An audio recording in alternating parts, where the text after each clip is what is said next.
এখন আমরা বাচ্চার নানি আছেন তাই না, সাথে আসেন। সালাম আলাইকুম মা, আপনি ভালো আছেন? আপনি বাচ্চার নানি হচ্ছেন?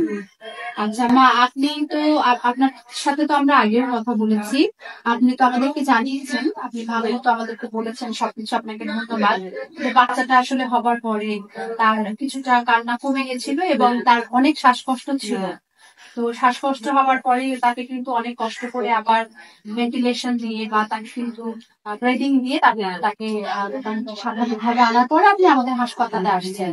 তো মা, প্রথমত আপনাকে বলি, বাচ্চা জন্মের পরে যে সমস্যাটা হয়েছিল, তার শরীরে অক্সিজেনের মাত্রা কমে গেছিল। এটাকে আমাদের ডাক্তারি ভাষাতে আমরা বলি যে পেরিনাটাল অ্যাসফিক্সিয়া, মানে তার কোনো কারণে তার শরীরে অক্সিজেনটা কম পায় এবং অক্সিজেন কম পাবার ফলে বাচ্চা হচ্ছে যে ঠিক মতো অক্সিজেন না পেলে কাঁদে না, কম কাঁদে এবং শ্বাস নিতে পারে না, তখন দমটা ঠিক মতো পায় না বা, বুঝছেন?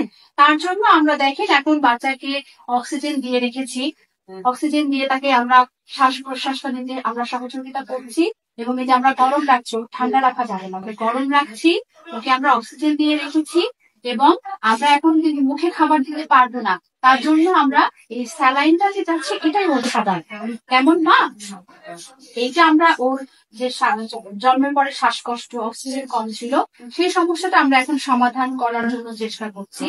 কিন্তু এর মধ্যে আমরা এই সমস্যার মধ্যে আমরা কিন্তু আরো একটা জিনিস খেয়াল করলাম, সেটা হচ্ছে আমরা যদি বলি, দেখেন মা, পেন্সিলটা দেখি,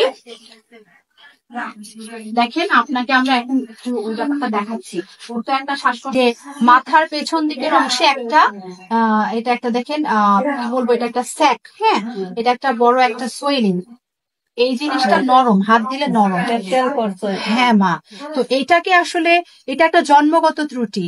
সাধারণত যেসব বাচ্চার মায়েরা গর্ভে বাচ্চা আসার পরে প্রথম দিকে ফলিক অ্যাসিড বা ঠিক মতো ডাক্তার না দেখালে বা ওষুধপত্র ঠিক মতো, ফলিক অ্যাসিড বিশেষ করে যদি না খায়, বাচ্চা পেটে আসার আগে এবং বাচ্চা পেটে আসার পরে প্রথম 2-3 মাস বিশেষ করে সেসব বাচ্চাদের এই সমস্যাটা হয় মা। হ্যাঁ, এখন এটাকে আমরা ডাক্তারি ভাষাতে মেনিঙ্গোসিস বলি। হ্যাঁ, এটা একটা জন্মগত ত্রুটি। এটা একটা ওর এই সমস্যাটা, আমরা এই শ্বাসকষ্ট যখন ভালো হয়ে যাবে এই সমস্যা নিয়ে আমরা কাজ করব। এটা আমাদের শিশু স্যারের সাথে কথা বলতে হবে, বলার পরে এটা শেষ পর্যন্ত এটার অপারেশন, এটার চিকিৎসা কিন্তু অপারেশন না, এটা কিন্তু আলটিমেটলি আমাদের এই বাচ্চাটা যখন একটু সুস্থ হয়ে যাবে, পরবর্তীতে আমরা স্যারদের সাথে কথা বলে কিভাবে করবো, কবে অপারেশন করবো, আপনাকে আমরা পূর্ণ সহযোগিতা করব। কিন্তু মা, আপনার প্রতি একটা অনুরোধ আমাদের এটাই থাকবে যে আমাদের অনেক বাচ্চা আমরা এই যে প্রাথমিকভাবে যে সমস্যাটা হচ্ছে সমাধান করার পরে যখন আমরা বাসায় ছেড়ে দিই, আমরা যখন পরবর্তীতে আমরা 7 দিন বা 10 দিন বা 15 দিন পরে ফলো আপে ডাকি, তখন কিন্তু আপনারা ওই দিনটা মিস করবেন না, আপনাদেরকে আসতে হবে। আপনারা আমাদের সঙ্গে যোগাযোগের ব্যাপারে আপনাদের ফোন নাম্বার দিব, আমাদের সাথে সবসময় যোগাযোগ করবেন, কারণ আপনারা যদি আমাদের সাথে যোগাযোগই না রাখেন, আমরা কিন্তু সেবার পর্যায়ে যে আমরা বাধা প্রাপ্ত হচ্ছি। তো ঠিক আছে মা, আর এর পাশাপাশিও আপনার যদি যে কোনো রকম অসুখ বা সমস্যা, আপনার যদি কোনো কিছু জানার থাকে, সবসময় আমরা আছি, আমাদের সিস্টাররা আছে, আমাদের ইন্টার্ন ডক্টররা আছে, আমরা সবাই আছি, আপনারা বলবেন। হ্যাঁ মা, ঠিক আছে মা, ভালো।